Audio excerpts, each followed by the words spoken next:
The breaking news keeps rolling when you're at work. Use the audio stream at KSL.com for Doug Wright and KSL News Radio.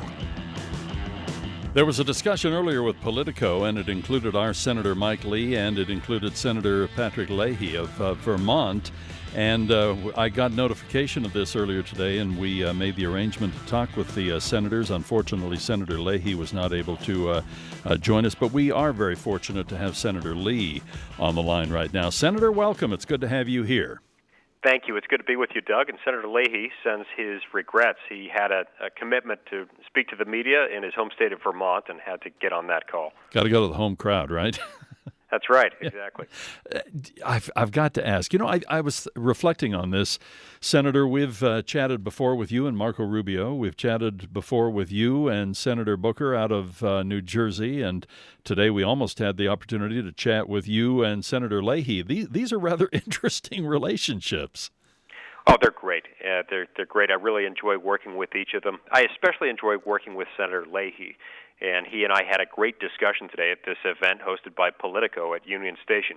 The theme of the event was Getting to Yes, the art of deal-making in today's Senate, and we had a great discussion.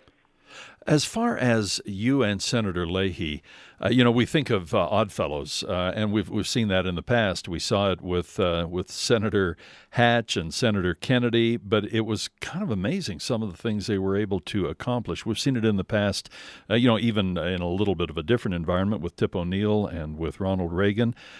For you and Senator Leahy, how did this come about? Well, shortly after I got to the Senate, 4.5, almost 5 years ago, I discovered that he and I actually shared a number of things in common, even though there are a lot of areas where we disagree. We both agree that there are things that we need to do here in the Senate to restrain the power of government to protect individual liberty. We're both big fans of individual liberty. And we realize that there are a few areas where government needs to be restrained. We agreed quickly that the government needs to stay out of the business of monitoring its own citizens, that government needs to be very restrained when it comes to monitoring email traffic as well. We came up with bills to address each of those issues and passed one of those so far, and we also got together when it comes to criminal justice reform. Because, Doug, there's no aspect of government that is more intrusive on individual liberty than when it is locking people up for years or decades at a time. And so in each of these areas, we found common ground as a matter of principle and then proceeded from there to identify individual policies that we could agree on. I was wondering about the prison reform issues and the justice system reforms that you and others have been working on. Where do we stand on that, and what can be accomplished? Well, just a couple of weeks ago, we had a Senate Judiciary Committee markup hearing, and Senator Leahy and I are both on that committee. And we got our criminal justice bill voted out of committee by an overwhelming supermajority bipartisan vote of 15-5. And that includes Chairman Chuck Grassley, who was originally not a fan of our effort, but we brought him along by making some changes to the bill and convinced him that this was the right thing to do. So we're now waiting for that to get to the floor. We hope and expect it'll get to the floor sometime in the next 3 or 4 months, and we'll have a chance to get it passed over here. We also think there's a good chance of getting it passed over in the House of Representatives, where there is a lot of support. But the interesting thing, Doug, is that all three of the bills that we talked about today with Senator Leahy have been years in the making. Bipartisanship takes time, and most of it usually occurs behind the scenes. But when you get it set up right, when you get that relationship developed and you identify areas of common interest and agreement, there's a lot you can get done. It was so interesting when I was thinking back on Senator Leahy's career that goes back into the middle 1970s, and that was at the very time that the Church Committee was so concerned, and we're talking analog days here, was so concerned about the collection of information on American citizens by the NSA back then. And I couldn't help, as you were talking, to think about that. He went into the Senate just as Frank Church, our neighboring senator up in Idaho, was so very, very concerned about the overreaches that were happening then. He was there. He saw that unfold.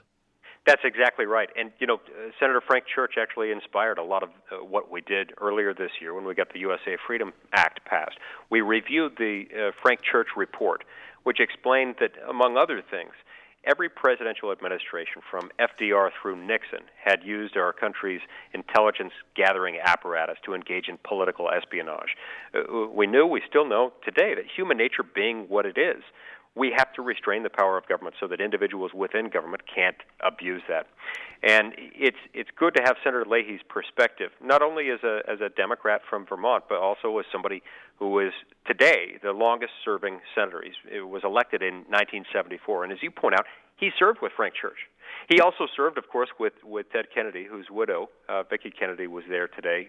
We had a good chat with her, and she introduced the whole event. It was good to have her there. Absolutely. Very, very interesting. When somehow that clicked in my head earlier today.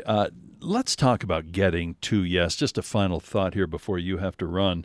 What is it going to take? And the American people, I think if there's any message that is just resonating loud and clear, it's that the American people are getting a little fed up with some of the bickering and just the absolute digging the heels in.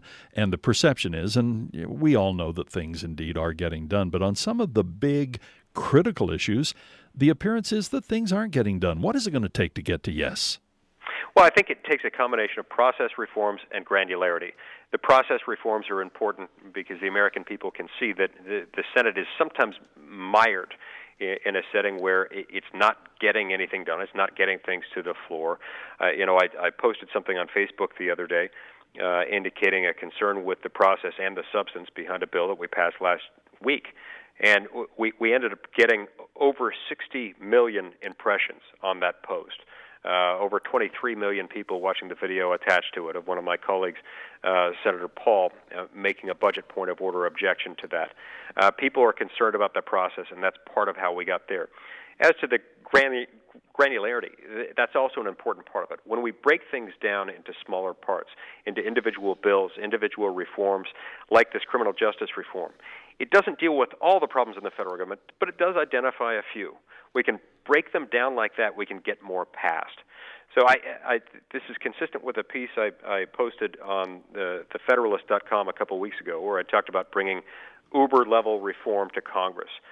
We need to decentralize power in America, and that includes decentralizing power within Congress so that all of the people's elected representatives can be heard and that the voice of the people can be reflected in Washington. Senator, I really appreciate our conversation, and I appreciate the fact that you were willing to share the conversation with us and share Patrick Leahy with us, but unfortunately that didn't work out. But I always look forward to our chats.